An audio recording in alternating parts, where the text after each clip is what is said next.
Oi pessoal, bom dia. Estamos aqui de volta para terminarmos a nossa aula de número 8. O tópico 3 desta aula tem por título Edificados para a Morada de Deus. Então o apóstolo Paulo está falando aqui nessa aula de número 8 sobre o local onde nós somos edificados. Na verdade ele está fazendo uma comparação, um edifício, uma construção que tem a sua fundação, sua base, seu alicerce, depois são levantadas as paredes, as colunas, as vigas, por fim a cobertura, o respaldo, a cobertura. Então ele traz aqui um exemplo, né, da construção civil com a construção espiritual, uma analogia, ele faz uma analogia. E nesta construção espiritual, na qual nós somos edificados, temos o fundamento, Jesus como fundamento, nós já falamos isso. Jesus é a pedra angular, é o fundamento da igreja, é a base da igreja. E nós, os que aceitamos a Cristo, desde lá de trás, os apóstolos que ele escolheu para dar continuidade ao seu ministério, depois todos os demais que foram se convertendo ao cristianismo com a pregação do Evangelho, depois da morte de Jesus e sua ressurreição, e até os dias de hoje, é considerado como uma construção, um edifício que está sendo levantado.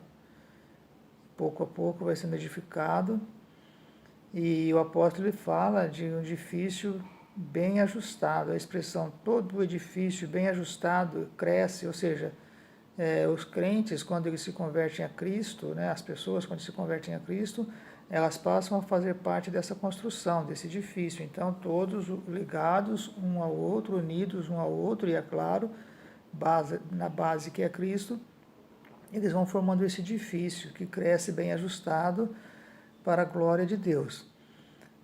Então, todas as partes do edifício precisam estar harmônicas. Então, a igreja ela deve viver em harmonia. É claro que entre duas pessoas ou mais sempre haverá discordância de pontos, de pensamentos, mas esses pontos de divergências eles não podem se transformar em dissensões, não podem se transformar em contendas, não podem se transformar em guerras, porque somos um corpo e o corpo não vive em guerra, os membros do corpo não guerreiam um com o outro. Pelo contrário, defendem um ao outro. Quando um membro do corpo, falando aqui do corpo humano, adoece, os demais membros do corpo começam a trabalhar por ele. E isso é a igreja. A igreja tem que trabalhar nessa harmonia, nessa ajuda mútua. Quando um crente está em dificuldade, um membro do corpo de Cristo está em dificuldade, os demais precisam socorrê-lo, precisa ajudá-lo, precisa encorajá-lo, precisa animá-lo para que ele prossiga a sua caminhada, para que ele vença as suas dificuldades. Então isso é o edifício bem ajustado, onde não há dissensões, ou pelo menos não deve haver dissensões, não deve haver contendas, não deve haver guerras, não deve haver pelejas. E isto é exemplo de igreja. A igreja é este edifício que está sendo construído, como eu disse, para a glória de Deus, em harmonia, para que o nome de Deus seja glorificado. Nesta caminhada, o salvo comporta-se como filho obediente e passa a evidenciar o fruto do Espírito. Ou seja, a partir do momento que nós aceitamos a Cristo, nós temos o Espírito Santo, recebemos o Espírito Santo, já falei isso também para vocês, e a partir daí nós começamos a produzir fruto do Espírito. E esse fruto do Espírito é descrito por Paulo na sua carta aos Gálatas, no capítulo 5, versículo 22. Nos versículos anteriores ele fala sobre os frutos da carne. Então ele faz também uma comparação entre os frutos da carne e os frutos do Espírito. Então o crente, ou a pessoa que aceita Cristo, quando eu falo crente, eu estou falando de pessoas que aceitam a Cristo, tá? Crente é qualquer pessoa que crê em alguma coisa, mas aqui no nosso caso eu estou falando daquele que aceitou a Cristo, Jesus como seu Senhor e Salvador e cuja fé está em Cristo. Então esse crente, ele passa a ter ou a produzir frutos do Espírito, porque os frutos da carne nós já produzimos naturalmente. E quais são os frutos da carne? Paulo também os descreve no capítulo 5 da sua carta aos Gálatas, no versículo 19, ele começa falando dos frutos da carne, que são muitos mais do que os frutos do Espírito. E aí ele fala que os frutos da carne são prostituição, impureza, lascívia, idolatria, feitiçarias, inimizades, porfias, emulações, iras, pelejas, dissensões, heresias, invejas, bebedices, homicídios, glutonarias e coisas semelhantes a estas, acerca das quais vos declaro, como já antes vos disse, que os que cometem tais coisas não herdarão o reino de Deus. Então, esses são os frutos da carne. Quem produz esses frutos não herdarão o reino de Deus. Aí ele fala do fruto do Espírito, ele fala do fruto, ele não fala dos frutos. Isso é importante. Ele fala, mas o fruto do Espírito, embora ele enumere várias coisas, mas é um fruto só. Ele começa com amor, é amor, gozo, paz, longanimidade, benignidade, bondade, fé, mansidão, temperança. Aí ele encerra dizendo, contra estas coisas não há lei. Então, o crente, né, ou a pessoa que aceita Cristo, que está edificada em Cristo e que vive no corpo da igreja, unido ao corpo da igreja em harmonia, ele precisa produzir esse fruto, que são os teólogos, ele fala que é um fruto só, como se fosse uma mexerica ou uma laranja, que é um fruto, mas com vários gomos. Então, o fruto do Espírito é um fruto com vários gomos. Né? Na verdade, são 9 gomos, se eu não estou enganado, e começa lá no amor. O amor é o principal de todas as coisas em nossa vida. Né? Jesus disse, né, que nós temos que amar ao nosso próximo como a nós mesmos. Então, tudo começa com amor. Tudo o que nós fizermos, se não tiver amor, não vale nada. Na sua primeira carta aos Coríntios, no capítulo 13, Paulo, escrevendo sobre o amor, ele fala isso. Ainda que eu falasse a língua dos anjos, se não tivesse amor, nada seria. Ou seja, tudo que nós fazemos ou fizermos tem que ser baseados no amor. Não no amor eros, né? Porque existe na concepção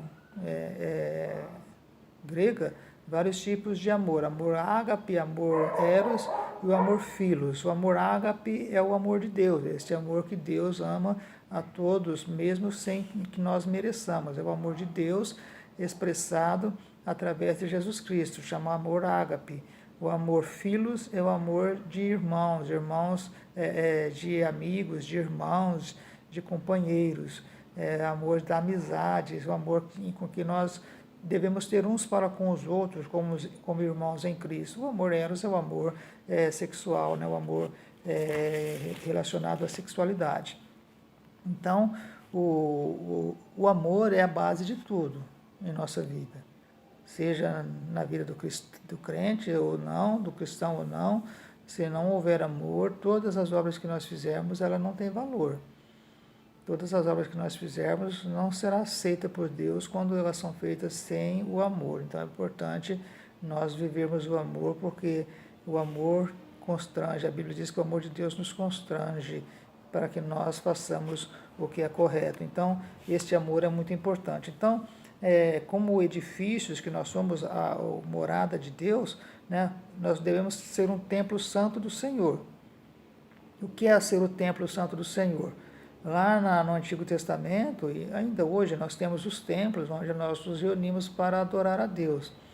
E lá no templo de Israel, eles tinham um templo só, que foi construído por Salomão, para adoração a Deus. E eles tinham um lugar apenas onde eles deveriam ir, já também comentei com vocês sobre isso, 3 vezes no ano, pelo menos, eles subiam ao templo em Jerusalém para as festas, né, as festas solenes que eles chamam, Páscoa, Pentecoste, primícias, a festa das cabanas. Então eles tinham por dever subir a Jerusalém pelo menos 3 vezes ao ano para participar destas festas. Depois, com a destruição do templo, e o cativeiro deles em Babilônia, eles formaram as sinagogas, porque eles não tinham templo para adorar a Deus na Babilônia.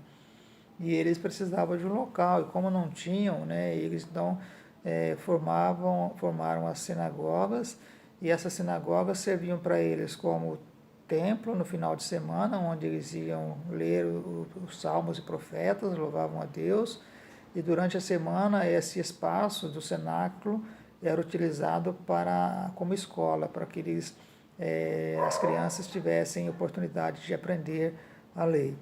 Então, depois disso, mesmo com a volta deles a Jerusalém, com a reconstrução do templo por Esdras e depois com Neemias reconstruindo a cidade de Jerusalém, eles também continuaram com as sinagogas. E as sinagogas eram utilizadas por famílias. Eles se formavam pessoas, 10 pessoas no mínimo, para se ter uma sinagoga. Então, era muito importante, foi muito importante para eles as sinagogas, tanto que depois da reconstrução do templo em Jerusalém, eles continuaram se utilizando das sinagogas.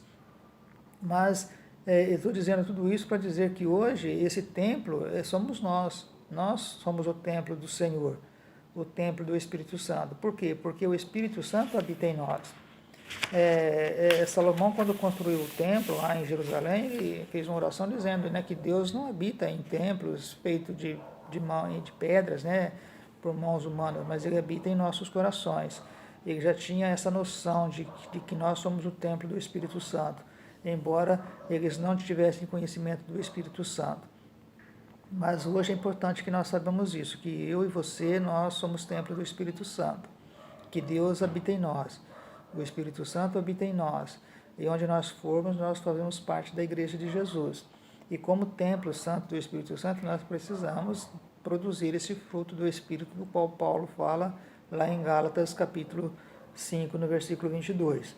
Então, santos por quê? Porque estamos separados do pecado, né? O pecado já não tem mais poder sobre a nossa vida, embora estejamos no mundo sujeito ao pecado, todavia, somos livres do pecado. Nós podemos não pecar. Isso aí é decisão nossa. O pecado, a tentação é contínua em nossas vidas, mas nós, como servos de Deus, como templo do Espírito Santo, nós temos por dever não pecarmos. Não porque somos melhores, mas porque o Espírito Santo habita em nós. E uma vez que o Espírito Santo habita em nós, então nós temos plena condição de resistirmos às tentações e ao pecado. Por isso que nós somos separados do pecado, porque Cristo agora habita em nossa vida. Quando Ele passa a habitar em nosso coração, o pecado já não tem mais lugar em nossa vida, porque agora nós temos acesso direto ao Pai através de Cristo, e para nós permanecermos com esse acesso constante e direto ao Pai, nós precisamos nos afastarmos do pecado, ou seja, vivermos uma vida de santificação. Então somos morada do Altíssimo, né?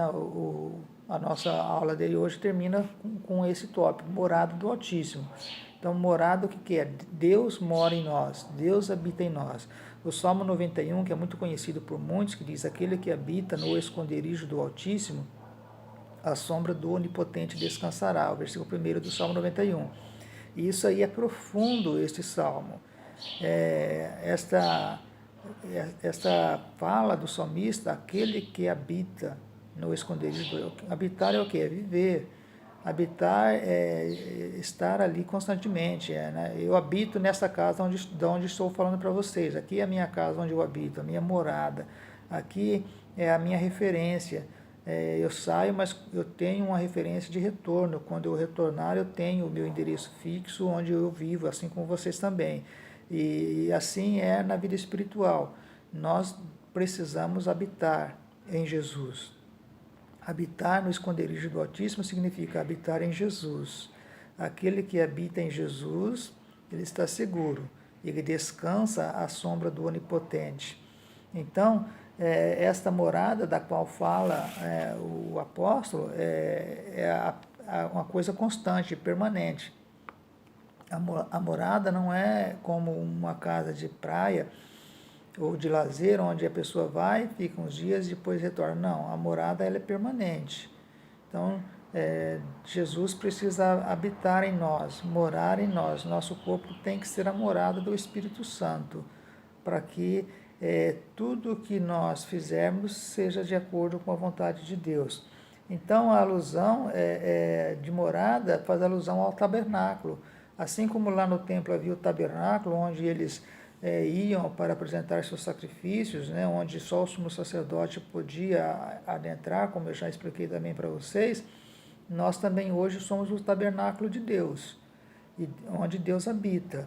Lá no templo do templo de Salomão, quando construíram o templo, que tinha a Arca da Aliança, onde Deus aparecia, onde a presença de Deus era visível entre eles, na forma de uma nuvem que descia para dizer que Deus estava ali presente, assim em nós também, né?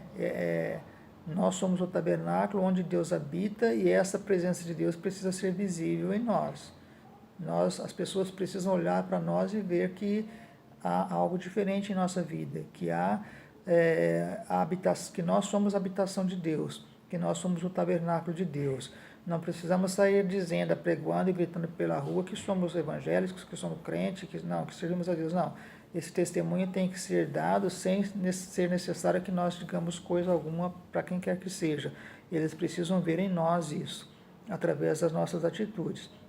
Então o israelita tinha no templo esse tabernáculo onde Deus apresentava. E hoje o templo somos nós e o tabernáculo somos nós. Nós somos o tabernáculo de Deus. Nós tornamos-nos o tabernáculo do templo de Deus, o templo do Espírito Santo, o tabernáculo de Deus, onde Deus habita. Isso significa o quê? Que nós somos a igreja. Temos o templo onde nós nos reunimos para a comunhão dos irmãos e para a adoração a Deus, mas independente do templo, como estamos restritos nesses dias de pandemia, sem podermos ir ao templo, estamos já há 2 meses sem nos reunirmos nos templos, mas somos em casa o templo do Espírito Santo, na rua onde nós andamos somos o templo do Espírito Santo, onde quer que estejamos, nós devemos reluzir a luz de Cristo em nossa vida. Quando Jesus disse lá em Mateus 5:12, vós sois o sal da terra e a luz do mundo, ele estava dizendo assim, olha, onde vocês forem, onde vocês estiverem, a luz tem que brilhar em vocês precisam dar testemunho de que vocês são de Cristo. Isso é morada. Onde Cristo mora, não há lugar para guerras. Onde Cristo mora, não há lugar para pelejas. Onde Cristo mora, não há lugar para dissensões, não há lugar para vingança, não há lugar para ira. Até pode haver lugar para ira, porque o apóstolo também diz, irai-vos, mas não pequeis. Nós podemos nos irar, porque somos humanos, mas não podemos permitir que a ira em nosso coração torne-se pecado. Nós podemos evitar que ela se transforme em pecado. Então, como morada de Deus, né, o Espírito Santo habita em nós, né, e isso ratifica o ensino do apóstolo, que Deus não habita em templo feito por mão de homens. Em Atos 17 e 24, o apóstolo fala sobre isso, e é claro que ele lá estava fazendo uma referência daquilo que o Salomão falou quando fez a oração consagrando o templo a Deus, que ele construíra.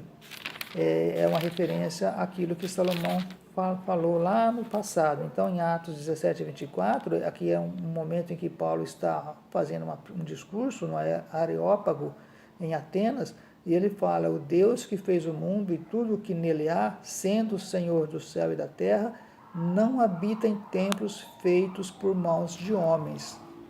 Ou seja, ele habita agora em nosso coração. Ele habita agora em nós. Nós somos agora o templo do Espírito Santo. Nós somos agora o templo do Senhor. E como templo do Senhor, nós devemos dar testemunho de que somos de Cristo.